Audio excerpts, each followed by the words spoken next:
साधकों, आज हम एक ऐसे प्रश्न को खोजने जा रहे हैं जो हर आत्मा के भीतर कभी ना कभी उठता ही है। और यदि नहीं उठा तो समझिए आत्मा अभी तक स्वयं को पहचान ही नहीं पाई। ये प्रश्न साधारण नहीं है, ये जीवन को पूरी तरह बदल देने वाला है। परमात्मा ने आत्मा को संसार में क्यों भेजा? यह कोई धार्मिक जानकारी नहीं, बल्कि एक आंतरिक यात्रा है जो आपकी सोच को जड़ से हिला देगी। हमारे इस चैनल पर हम वही बातें साझा करते हैं जो आत्मा को उसके मूल स्रोत से जोड़ती है। बिना किसी भ्रम के, बिना किसी प्रचार के, सीधा अनुभव और दिव्यता का स्पर्श। कल्पना कीजिए, एक ऐसा स्थान जहां सब कुछ शांति है, प्रेम है, दिव्यता है, जहां कोई द्वंद्व नहीं, कोई मृत्यु नहीं, कोई पीड़ा नहीं। वहीं से आत्मा ने अपनी यात्रा शुरू की। वह स्थान परमात्मा है, वह शाश्वत नित्य चेतना जो ना जन्म लेती है ना मरती है। फिर प्रश्न यही है, उस अनंत आनंद से आत्मा बाहर क्यों आई? क्या यह उसका निर्णय था, या परमात्मा ने उसे भेजा? और अगर भेजा तो क्यों?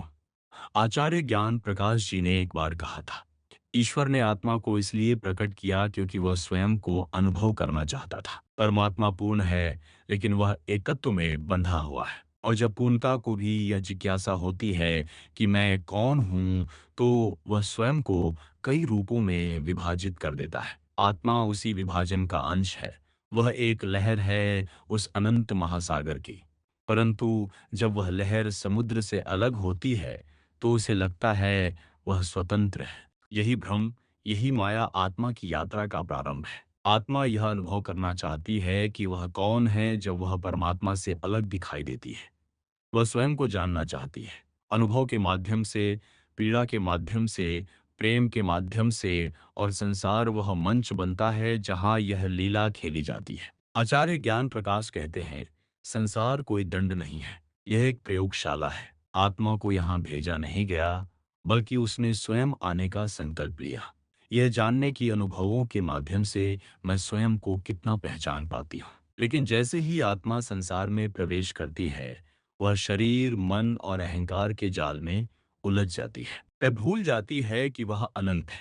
वह सीमितता को ही सच मानने लगती है, और यहीं से उसका दुख शुरू होता है। इस दुख को हम अक्सर शाप मान लेते हैं, लेकिन आचार्य ज्ञान प्रकाश कहते हैं यह दुख आत्मा के जागने की प्रक्रिया है। जैसे कुम्हार मिट्टी को बार बार थपथपाता है ताकि वह आकार ले, वैसे ही जीवन आत्मा को धक्के देता है, गिराता है, उठाता है, ताकि वह अपनी दिव्यता को याद करे।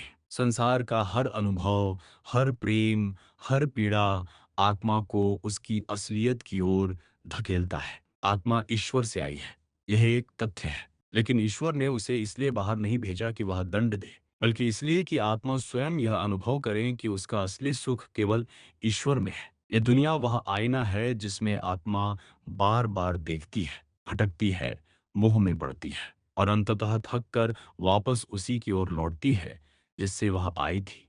यहाँ एक गहरा रहस्य छिपा है। जब आत्मा अनुभवों के माध्यम से थक जाती है, तब वह पूछती है, क्या यही सब कुछ है? क्या यही मेरा अंत है? और उसी क्षण भीतर से एक आवाज आती है, नहीं, तू उससे बहुत अधिक है जितना तू समझती है। परमात्मा आत्मा को इसलिए संसार में भेजता है ताकि वह इस गहन अंतर विरोध से गुजर कर भीतर की ओर लौटे। बाहर जितना ढूंढेगी उतना भटकेगी, और जितना भीतर जाएगी उतना प्रकाश पाएगी। आचार्य ज्ञान प्रकाश कहते हैं, आत्मा संसार में आती है ताकि वह सत्य और भ्रम में अंतर कर सके। जब आत्मा शरीर, नाम, रिश्ते, प्रतिष्ठा से पहचान बनाना छोड़ देती है, तभी वह पहचान पाती है, मैं तो वह हूं जो साक्षी है, जो अजर है, जो अमर है। ये जानना कि आत्मा संसार में क्यों आई, स्वयं को जानने की पहली सीढ़ी है। और आप पूछेंगे, क्या आत्मा को ये सब सहना आवश्यक था? क्या कोई और मार्ग नहीं था? आचार्य ज्ञान प्रकाश कहते हैं, आत्मा को स्वतंत्रता दी गई, और यह स्वतंत्रता ईश्वर का सबसे बड़ा प्रेम है।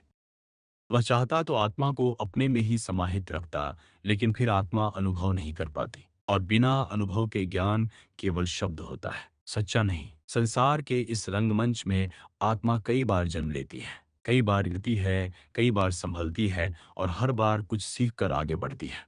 यही चक्र जन्म और मृत्यु का उसे पवित्र करता है, परिपक्व करता है। आत्मा संसार में आती है, लेकिन उसका अंतिम लक्ष्य संसार नहीं, परमात्मा है। जब आत्मा इस संसार में उतरती है तो सबसे पहले वह एक शरीर के माध्यम से जुड़ती है। लेकिन यह जुड़ाव केवल मांस और हड्डियों का नहीं होता। यह एक ऐसी ऊर्जा से होता है जो स्मृति को ढंग देती है। आत्मा सब जानती है, लेकिन जब वह माया के द्वार से गुजरती है तो सब भूल जाती है। यही है माया की सबसे गहरी चाल। वह आत्मा को इतना मोहित कर देती है कि वह स्वयं को शरीर, नाम और परिस्थितियों से जोड़ लेती है। आचार्य ज्ञान प्रकाश ने इसे दिव्य विस्मृति कहा है, एक ऐसी भूल जो आत्मा को संसार के खेल में उतरने का अवसर देती है। जन्म लेते ही आत्मा को ऐसा प्रतीत होता है कि उसका अस्तित्व शरीर तक सीमित है, और यह भ्रम उसके चारों ओर ऐसा जाल बुनता है कि वह उससे बाहर आने की कल्पना भी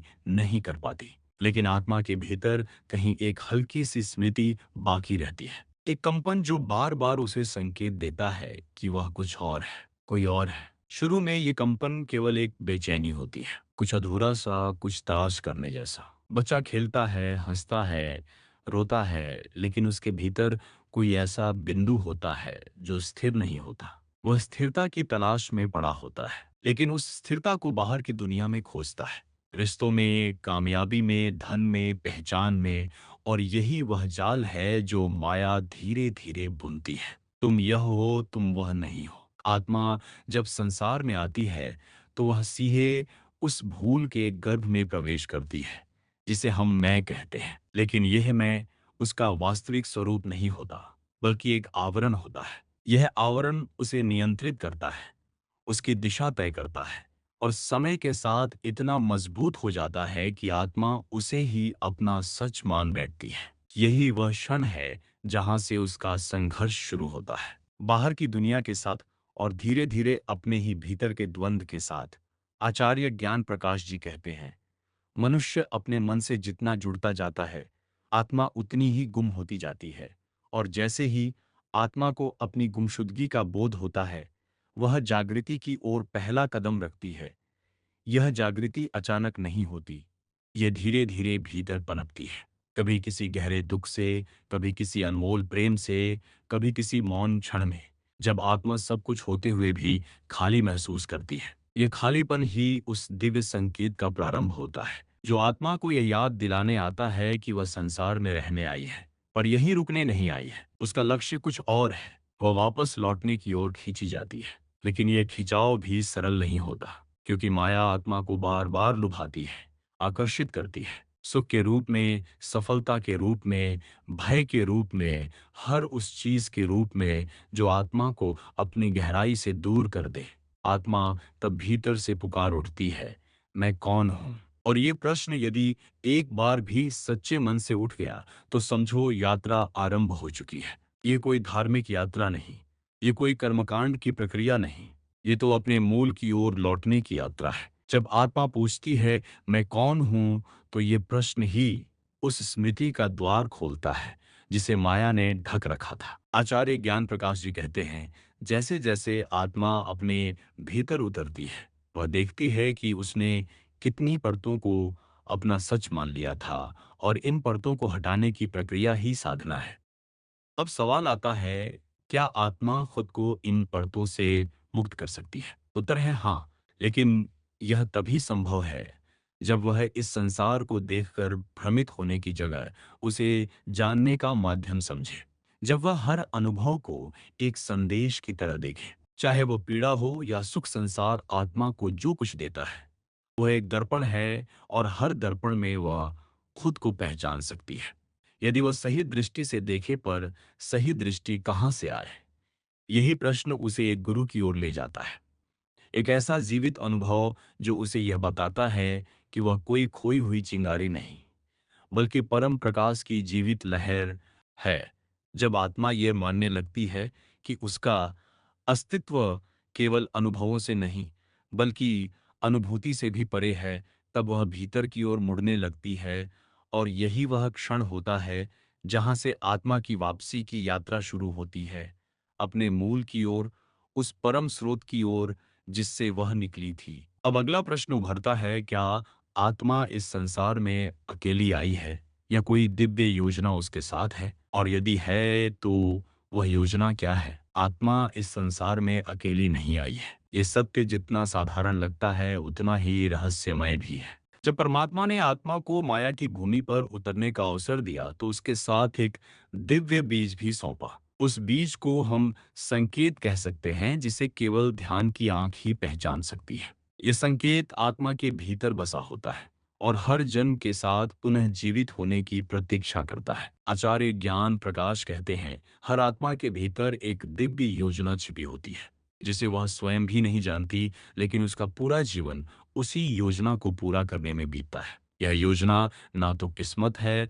ना कर्म का बंधन। ये एक उद्देश्य है जो परमात्मा ने स्वयं आत्मा को दिया है ताकि वह संसार में उतरकर कुछ ऐसा अनुभव कर सके जो उसके लिए विशेष रूप से रचा गया है। यह योजना हर आत्मा के लिए अलग होती है। कोई प्रेम को गहराई से जानने आता है, कोई त्याग को, कोई शक्ति को, कोई मौन को। लेकिन दुर्भाग्य यह है कि आत्मा इन संकेतों को पहचानने के बजाय संसार के शोर में खो जाती है। वह योजना की दिशा में बढ़ने की बजाय दूसरों की योजनाओं का हिस्सा बनने लगती है। परिवार, समाज, परंपरा, मान, अपमान, अपेक्षाएं, यह सब उस दिव्य योजना को ढक देते हैं। लेकिन वह बीज, वह दिव्य संकेत कभी पूरी तरह मरता नहीं। वह प्रतीक्षा करता है, कभी किसी साधना के क्षण में, कभी किसी टूटन में, कभी किसी मौन की दरार में प्रकट होने को। और जब आत्मा रुकती है केवल बाहर नहीं भीतर, तब वह पहली बार उस योजना की झलक पाती है। यह झलक अक्सर किसी प्रश्न के रूप में आती है। क्या मैं वही हूँ जो सबने मुझे कहा?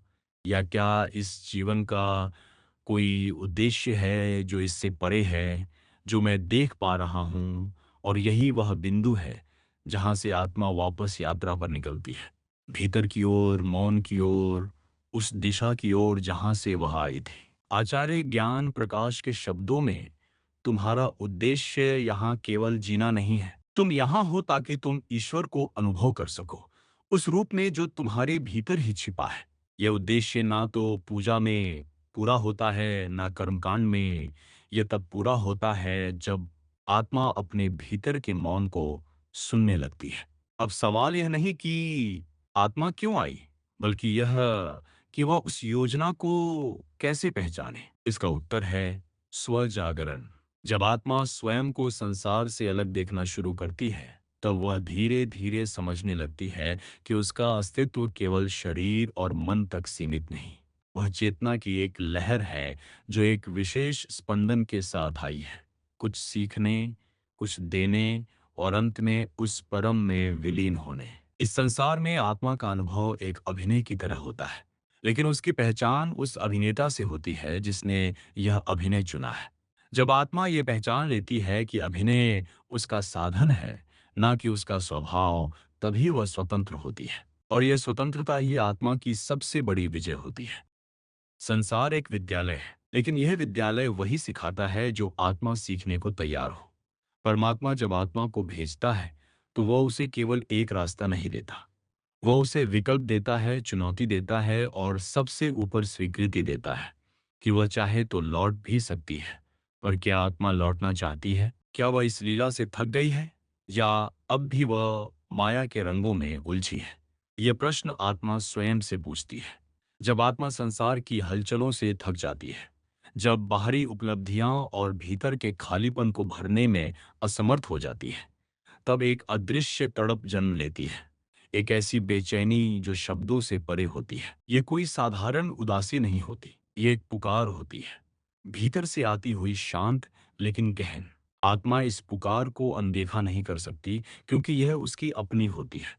यही वह क्षण होता है जब आत्मा पहली बार लौटने का निर्णय करती है, बाहर की ओर से नहीं, भीतर की ओर। आचार्य ज्ञान प्रकाश कहते हैं कि जब आत्मा अपने वास्तविक स्वरूप को भूल जाती है, तो परमात्मा उसे बार बार संकेत भेजता है। और जब आत्मा उन संकेतों को सुनने लगती है, तब उसकी वापसी की यात्रा शुरू होती है। ये यात्रा बाहर से नहीं देखी जा सकती। ये ना मंदिरों में दिखाई देती है, ना तीर्थों में। ये भीतर उस गहराई में शुरू होती है जहां अब तक केवल मौन था। यात्रा का पहला कदम कोई क्रिया नहीं होता, बल्कि एक स्वीकृति होती है। आत्मा स्वीकार करती है कि वह खो गई है। ये स्वीकृति कोई कमजोरी नहीं है, बल्कि साहस है, अपने भ्रमों को देखने का, अपने झूठे मैं को पहचानने का। यही वह क्षण है जब भीतर एक दरवाजा खुलता है और आत्मा पहली बार अपने भीतर उतरने लगती है। लेकिन यह सरल नहीं होता। जैसे ही आत्मा भीतर उतरने लगती है, उसका सामना होता है उन परतों से जिन्हें वह वर्षों से सच मानती आई थी। इच्छाएं, भय, अहंकार, अपूर्णताएं, दर्द, स्मृतियां, ये परतें आत्मा को रोकती हैं, डराती हैं, कहती हैं, तुम कौन हो जो हमें हटाना चाहता है? हम ही तो तुम्हारी पहचान है। आत्मा डगमगाती है, लेकिन यदि वह सच्ची है तो रुकती नहीं। आचार्य ज्ञान प्रकाश ने इसे विचारों का तूफान कहा है। जब आत्मा भीतर की ओर बढ़ती है तो मन उससे लड़ता है और पुराने विचारों, वासनाओं और दुखों की बाढ़ लाता है ताकि आत्मा पुनः बाहर की ओर भाग जाए। यही कारण है कि शुरुआत में ध्यान कठिन लगता है। मन भागता है, अशांत होता है और आत्मा उसे नियंत्रित नहीं कर पाती। लेकिन यह संघर्ष ही वह द्वार है जिसके पार शांति छिपी है। जो आत्मा इस संघर्ष से नहीं डरती, वो धीरे धीरे मौन के करीब पहुंचने लगती है। ये मौन केवल बाहर का नहीं होता, ये भीतर का मौन होता है, जहां विचार मंद पड़ने लगते हैं, जहां स्मृतियां धुंधली हो जाती हैं और केवल एक उपस्थिति शेष रह जाती है। मैं हूं, यह मैं हूं, अहंकार का नहीं, अस्तित्व का अनुभव होता है। यहाँ आत्मा पहली बार शरीर और नाम से अलग होकर अपने स्वरूप को महसूस करती है। यह अनुभव केवल पल भर का होता है, लेकिन यही पल आत्मा की पूरी दिशा बदल देता है। वह समझने लगती है कि लौटने की यात्रा बाहर से नहीं, भीतर से ही संभव है। और उस भीतर तक पहुंचने का एक ही मार्ग है, नियमित ध्यान। ध्यान आत्मा का वह पहला अस्त्र है जिससे वह अपने भीतर के अंधकार को स्पर्श करती है। ध्यान कोई तकनीक नहीं, यह एक समर्पण है उस मौन के प्रति, उस अज्ञात के प्रति जहां परमात्मा स्वयं प्रकट होता है। और जैसे जैसे आत्मा ध्यान में उतरती है, वैसे वैसे उसकी सारी पुरानी परतें छिलने लगती है। लेकिन ध्यान की इस शुरुआत में आत्मा को एक बहुत गहरी चुनौती का सामना करना पड़ता है। वह है स्वयं से टकराव। आत्मा अब पहली बार अपनी असली छाया से मिलती है, उस दुख से, उस पीड़ा से, उस खोखलेपन से जिसे वह जीवन भर ढकती रहे। अब ये सब सामने आता है और आत्मा को तय करना होता है, क्या वह इन सच्चाइयों को देख सकेगी? क्या वह इनसे भागेगी या इन्हें गले लगाएगी? अब अगला रहस्य यहीं से जन्म लेता है। जब आत्मा ध्यान में उतरती है और स्वयं से पहली बार टकराती है, तब वह अपने भीतर की छाया से साक्षात्कार करती है। वे छाया जो अब तक अनदेखी थी, लेकिन सदैव भीतर थी। ये वे भावनाएं होती हैं जिन्हें उसने जीवन भर दबाया, जिन्हें कभी समझा ही नहीं। डर, शर्म, क्रोध और अकेलापन। ये मिलन आसान नहीं होता। यह अंधेरे की गहराई है, जहां आत्मा को लगता है जैसे वह टूट जाएगी, खो जाएगी। लेकिन यहीं इस अंधेरे में कुछ ऐसा घटता है जो अत्यंत दुर्लभ होता है। आत्मा इस गहराई में डूबते डूबते एक अद्भुत प्रकाश का आभास करती है। ये कोई बाहरी रोशनी नहीं होती, ये भीतर से उत्पन्न होती है, एक मौन सी चमक, एक कोमल ऊर्जा जो कहती है, मैं तेरे साथ हूं। सो आत्मा चौंकती है क्योंकि वह इस प्रकाश की अपेक्षा नहीं कर रही थी। आचार्य ज्ञान प्रकाश कहते हैं, जब आत्मा अपने सबसे गहरे अंधकार से नहीं डरती, तभी उसके भीतर वह प्रकाश प्रकट होता है जो उसे उसकी असली शक्ति की याद दिलाता है। यह प्रकाश उसका मूल है, उसकी दिव्यता है। वह जान जाती है कि जिस अंधेरे से वह डरती थी, उसी में तो उसका असली रूप छिपा था। और इस पहचान के साथ उसकी साधना का अर्थ ही बदल जाता है। अब ध्यान एक अभ्यास नहीं, एक साक्षात्कार बन जाता है। वह हर बार जब आंखें बंद करती है तो केवल मौन नहीं सुनती, वह उस उपस्थिति को महसूस करती है जो उसके भीतर सदैव रही और छुपी रही। आत्मा समझ जाती है कि वह अकेली नहीं है, उसमें ही वह परमात्मा छुपा है जिसने उसे यह यात्रा दी। यह अनुभव उसे बाहरी दुनिया को नए दृष्टिकोण से देखने के लिए तैयार करता है। पहले जो लोग उसे शत्रु लगते थे, अब वे शिक्षक लगने लगते हैं। जो दुख उसे सजा लगते थे, अब वे संदेश प्रतीत होते हैं। और जो व्यर्थता वह पहले जीवन में महसूस करती थी, अब वह अर्थ में बदलने लगती है। यह परिवर्तन कोई चमत्कार नहीं, यह एक जागरण है भीतर की आंख का। आत्मा अब भीतर के प्रकाश की ओर आकर्षित होने लगती है। वह जान जाती है कि यही उसकी असली भूख थी। वह जो कुछ बाहर खोजती रही, प्रेम, सुरक्षा, स्वीकार्यता, वह सब इसी प्रकाश में समाया हुआ है। और यह प्रकाश कोई बाहरी ईश्वर नहीं है, ये स्वयं में छिपा वह परम है जिसे आचार्य ज्ञान प्रकाश इंडिविजुअलाइज गॉड कहते हैं, जो हर आत्मा में विशिष्ट रूप से प्रकट होता है। लेकिन यह प्रकाश सदा स्थायी नहीं रहता। जैसे ही आत्मा पुनः पुराने विचारों की ओर लौटती है, वह प्रकाश धुंधला होने लगता है। और यही वह संघर्ष है जो साधक को हर दिन भीतर उतरने के लिए प्रेरित करता है। पुनः उस प्रकाश तक पहुंचने के लिए यही तपस्या है, यही अभ्यास है। हर दिन हर क्षण उस दिव्यता को फिर से छूने की कोशिश। और जब यह प्रकाश बार बार अनुभव होने लगता है, तब आत्मा में एक परिवर्तन स्थायी होने लगता है। उसका स्वभाव बदलता है, उसकी दृष्टि बदलती है, उसका मौन बदलता है। वह बोलती कम है पर समझती अधिक है। वह क्रोधित कम होती है पर गहराई से महसूस करती है। और सबसे बड़ी बात, वह अब किसी से कुछ पाने नहीं जाती, क्योंकि वह जान चुकी है कि सब कुछ उसके भीतर ही है। अब आत्मा का रिश्ता संसार से टूटता नहीं, बल्कि रूपांतरित हो जाता है। वह अब संसार में रहते हुए उससे जुड़ी नहीं रहती। वह जानती है कि यह संसार एक मंच है और उसका किरदार केवल अनुभव करने आया है, खुद को और उस परम को। और इसी सच्चाई को जीते हुए आत्मा धीरे धीरे अपने मूल की ओर खींचने लगती है। लेकिन क्या यह सब जानना ही काफी है? क्या आत्मा इस अनुभव को स्थायी बना सकती है, या यह अनुभव भी केवल क्षणिक रहकर छीन जाता है? जब आत्मा भीतर उस दिव्य प्रकाश की झलक पा लेती है, तब वह एक अनोखी स्थिति में पहुंच जाती है। वह जानती है कि वह प्रकाश उसके भीतर है, लेकिन वह इसे हमेशा अनुभव नहीं कर पा रही। वह जब गहरे ध्यान में होती है, तो यह प्रकाश प्रकट होता है, लेकिन जैसे ही वह बाहर आती है, जीवन की भागदौड़ और विकर्षण उस अनुभव को धुंधला कर देते हैं। यही वह द्वंद्व है जो हर साधक को विचलित करता है। अनुभव और विस्मृति के बीच की खाई आचार्य ज्ञान प्रकाश कहते हैं। आत्मा का लक्ष्य केवल परमात्मा को छूना नहीं, बल्कि उसे हर पल जीना है। लेकिन यह कैसे संभव हो? क्या कोई ऐसा मार्ग है जिससे आत्मा इस प्रकाश को हमेशा अपने भीतर महसूस कर सके, चाहे वह कहीं भी हो, कुछ भी कर रही हो? इसका उत्तर छिपा है निरंतर जागरूकता में। आत्मा को अब केवल ध्यान के समय जागना नहीं है, बल्कि हर पल भीतर सजग रहना है। यह सजगता कोई मानसिक प्रयास नहीं, यह एक अंतर यात्रा की निरंतरता है। साधक को अपने विचारों, भावनाओं और प्रतिक्रियाओं को केवल जीना नहीं, उन्हें देखना भी है। जैसे कोई दर्शक मंच पर चल रहे नाटक को देखता है, वैसे ही आत्मा को अब अपने जीवन को देखना है। यह देखना, ये विटनेसिंग आत्मा को धीरे धीरे प्रकाश के साथ स्थायी रूप से जोड़ने लगता है। क्योंकि जब आत्मा जीवन के नाटक को देखती है, तो वह उसमें खोती नहीं। वह याद रखती है कि वह नाटक से परे भी है। और ये स्मृति ही वह धागा है जो आत्मा को उस दिव्य प्रकाश से जोड़े रखता है। लेकिन ये साधना आसान नहीं होती, क्योंकि संसार में रहते हुए ध्यान में बने रहना एक तपस्या है। हर क्षण मन किसी न किसी दिशा में खींचने लगता है।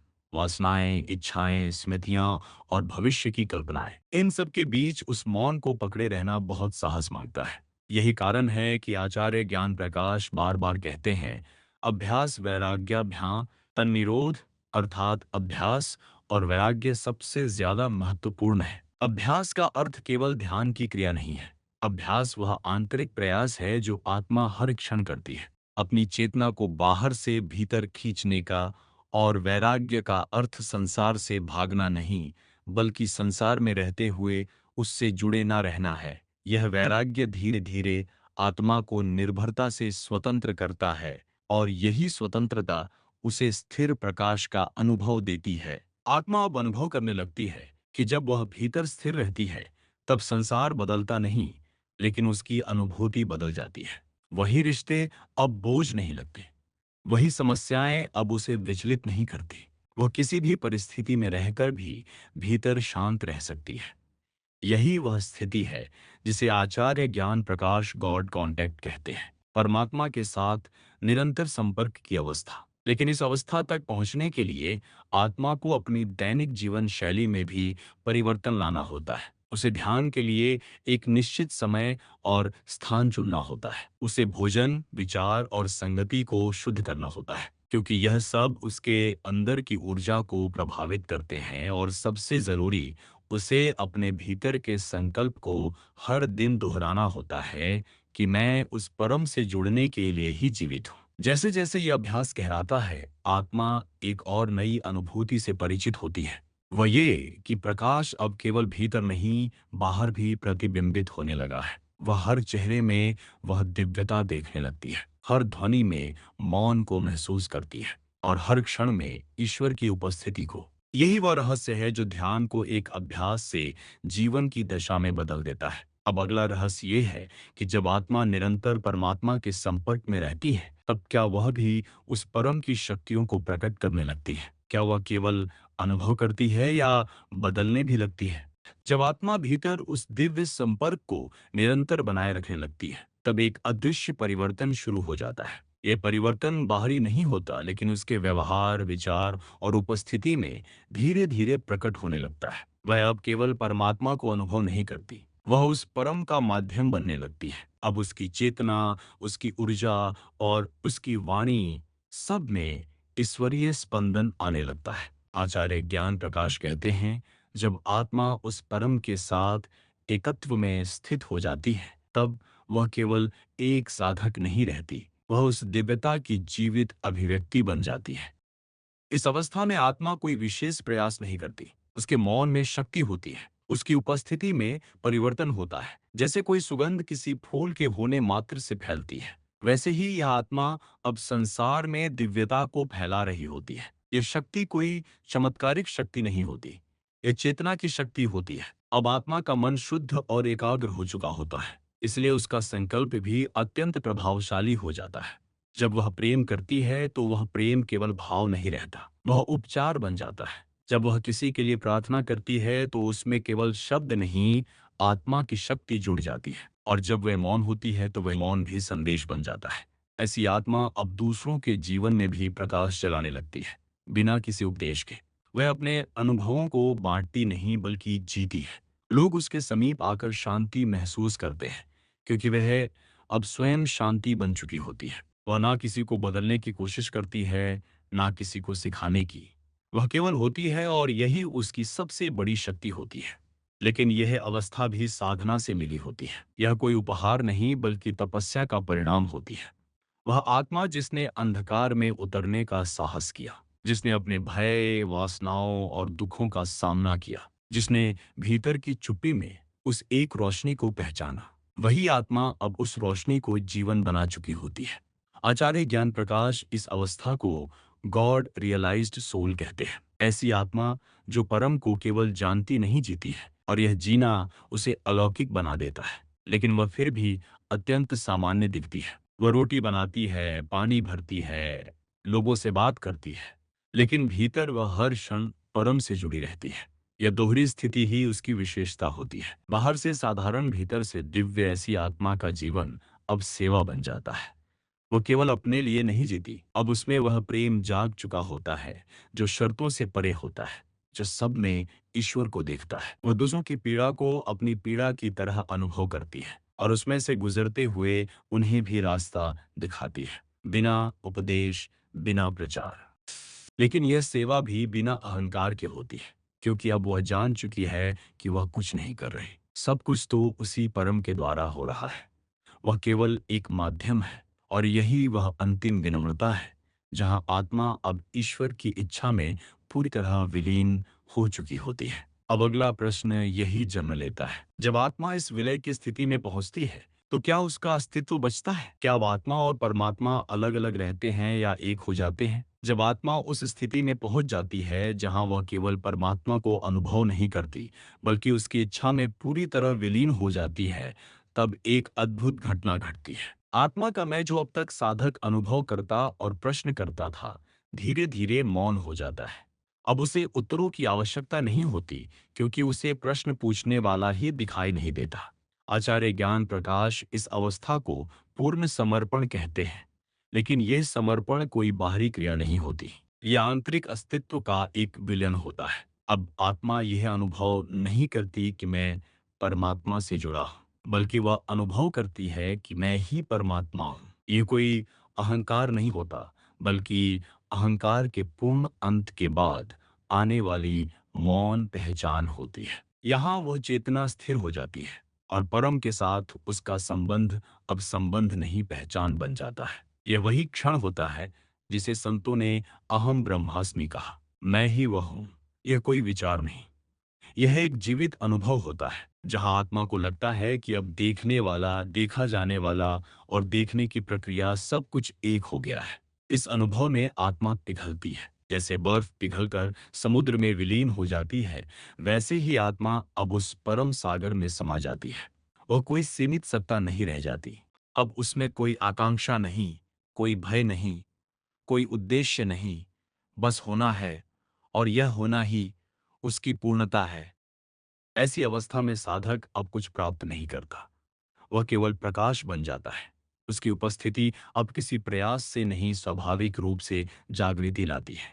वह केवल मौन में बैठता है और लोग उसकी आंखों में स्वयं को देख लेते हैं।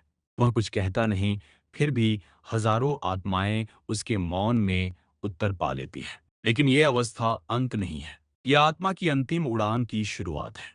अब वह अपने अस्तित्व की सीमाओं से पूरी तरह मुक्त हो चुकी होती है। वह समय, स्थान और शरीर की सीमाओं को पीछे छोड़ चुकी होती है। अब उसे मृत्यु का भय नहीं रहता, क्योंकि वह जान चुकी है कि मृत्यु केवल शरीर का परिवर्तन है, आत्मा तो शाश्वत है। अब आत्मा जिसे कभी संसार में भेजा गया था, अनुभवों के लिए, विकास के लिए, वापसी के लिए, अब लौटने के द्वार पर खड़ी होती है। लेकिन वह लौटती नहीं, वह मिट जाती है परमात्मा में पूर्ण रूप से। यही वह क्षण है जब आत्मा कहती है, हे प्रभु, अब मैं नहीं रही, केवल तू ही है। और परमात्मा उत्तर देता है, तू ही तो मैं था, बस तुझे स्वयं को भूल जाना था और फिर मुझे पहचानना था। यह संवाद मौन में होता है, कोई शब्द नहीं, कोई विचार नहीं, केवल एक दिव्य मिलन। यह मिलन ही मोक्ष है, यह मिलन ही सच्चा प्रेम है। अब आत्मा और परमात्मा अलग नहीं रहते, अब बस एक शुद्ध सत्ता होती है, जो ना पुरुष है, ना स्त्री, ना मैं, ना तू, बस शाश्वत प्रकाश। लेकिन अब जो प्रश्न बचा है वह यह है, जब आत्मा इस परम विलय को प्राप्त कर लेती है, तो क्या उसकी स्मृति भी मिट जाती है? क्या वह संसार को फिर कभी देखती है, या वह एक नई भूमिका में लौट आती है केवल करुणा के लिए? जब आत्मा परमात्मा में पूर्ण रूप से विलीन हो जाती है, तब एक कालातीत शांति उस पर छा जाती है। ये कोई भाव नहीं होता, ये तो अस्तित्व की वह अवस्था होती है जहां कुछ कहना संभव नहीं होता, जहां केवल मौन ही अर्थ देता है। अब आत्मा नहीं रही, केवल परमात्मा है। ना कोई नाम, ना कोई रूप, ना कोई यात्रा, सब कुछ वहीं थम जाता है। लेकिन उसी मौन में एक नया कंपन उठता है, करुणा का। यह करुणा उसी परमात्मा की ओर से उठती है, जो अब स्वयं उस आत्मा के माध्यम से संसार को देख रहा है। वह जो विलीन हुआ था, अब वह लौटने लगता है। लेकिन इस बार लौटना भिन्न होता है। यह लौटना किसी कामना या कर्म बंधन से नहीं, केवल प्रेम के कारण होता है। यही वह क्षण होता है जब आत्मा एक बोधिसत्व बनती है, जिसे मुक्ति मिल चुकी है, लेकिन वह फिर भी संसार में लौटता है, दूसरों को मार्ग दिखाने के लिए। आचार्य ज्ञान प्रकाश ने इसे दिव्य पुनर्जन्म कहा है, जहां आत्मा अब कोई कर्म भोगी जीव नहीं, बल्कि परमात्मा की इच्छा का जीवन साधन बन जाती है। वह अब नहीं कहती मुझे कुछ चाहिए, बल्कि वह कहती है मुझे केवल देना है। उसका जीवन अब एक अनाम सेवा बन जाता है। जो भी उससे जुड़ता है वह बिना शब्दों के कुछ पा लेता है। अब वह आत्मा गुरु बन सकती है, वह ध्यान का स्रोत बन सकती है, वह संगीत, कला या मौन बनकर कार्य कर सकती है। लेकिन जो भी वह करती है, उसमें कोई व्यक्तिगत आग्रह नहीं होता, उसमें केवल वही दिव्य प्रेरणा कार्य करती है जो पूरे ब्रह्मांड को चला रही है। वह अब किसी पहचान की मोहताज नहीं, उसे इस बात से कोई फर्क नहीं पड़ता कि कोई उसे जानता है या नहीं, उसकी उपस्थिति ही पर्याप्त होती है। संसार में लौटने के बाद भी वह आत्मा स्वयं को परमात्मा से अलग नहीं मानती। वह जानती है कि वह अब शरीर नहीं है, वह मन नहीं है, वह विचार नहीं है, वह केवल एक प्रकाश है, जो समय और स्थान में उतर आया है। वह अब जीवन को कोई बोझ नहीं समझती, न मृत्यु का कोई भय। वह जान चुकी होती है कि सब कुछ एक ही चेतना का खेल है, और अब वह उस खेल में केवल प्रेम का पात्र बनकर उतरती है। यह प्रेम अब साधारण नहीं होता। यह वह प्रेम होता है जो किसी को बदलने की कोशिश नहीं करता, जो किसी से कुछ चाहता नहीं, जो केवल देता है। यह प्रेम वही होता है जो पंडित श्री राम शर्मा आचार्य के भीतर था, महर्षि रमन के भीतर था, स्वामी विवेकानंद के भीतर था। ये प्रेम किसी पंथ, संप्रदाय, भाषा या शरीर से बंधा नहीं होता। ये तो एक अदृश्य धारा की तरह हृदयों में बहता है, और यही प्रेम आत्मा को फिर से संसार से जोड़ता है। लेकिन इस बार वह बांध नहीं बनता, सेतु बनता है। आत्मा अब शरीर में रहते हुए भी स्वच्छंद रहती है, कर्तव्यों को निभाते हुए भी निर्लिप्त रहती है, और यही सबसे बड़ा रहस्य है। मोक्ष कोई पलायन नहीं, बल्कि पन को हर कार्य में जीने की क्षमता है। अब आत्मा उस बिंदु पर पहुंच चुकी होती है जहां वह केवल प्रेरणा बन जाती है, सैकड़ों हजारों लाखों आत्माओं के लिए।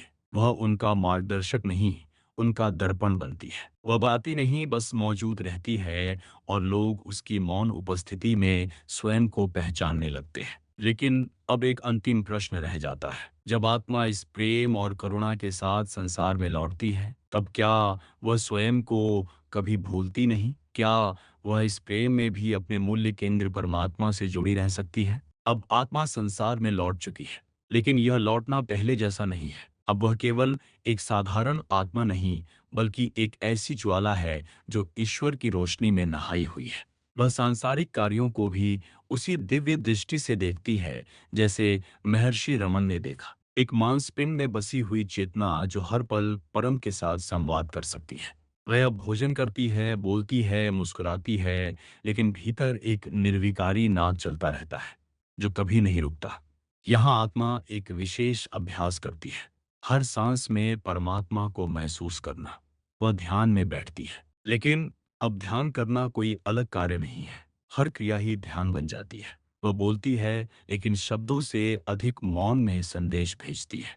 वह सोती है, लेकिन नींद में भी भीतर वह परम के स्पर्श को नहीं खोती। अब उसका संतुलन स्थायी हो गया होता है। वह जानती है कि संसार में रहते हुए भी वह कभी संसार की नहीं हो सकती। वह अब इस शरीर को वस्त्र की तरह पहनती है, और जैसे ही कार्य पूर्ण हो जाए, वो उसे सहजता से उतार देती है, बिना किसी मोह के। लेकिन एक रहस्य और है। आत्मा जो अब परमात्मा बन चुकी है, वो कभी कभी फिर भी एक छोटी सी प्रार्थना करती है। हे प्रभु, मुझे हमेशा स्मरण कराते रहना कि मैं कौन हूँ, ताकि यह प्रेम कभी डगमगाए नहीं। और परमात्मा उत्तर देता है, मैं तुझसे अलग कब था? तू ही तो मेरा दर्पण बनकर अब दूसरों को मुझे दिखा रही है। यही अंतिम बोध है। आत्मा और परमात्मा के बीच कोई दूरी नहीं थी। जो यात्रा थी, वह केवल स्मृति की थी। जो साधना थी, वह केवल पहचान की थी। और जो प्रेम था, वह कभी अलग हुआ ही नहीं था। इस यात्रा का कोई अंत नहीं होता। आत्मा अब समय के परे एक ऐसी धारा में बह रही होती है, जहां हर क्षण ईश्वर के प्रेम में भीगा होता है। वह अब दूसरों को सिखाने नहीं, बल्कि उन्हें उनका स्वरूप दिखाने आई होती है। और किसी उपदेश से नहीं, अपने मौन अस्तित्व से ही सब कुछ कह जाती है।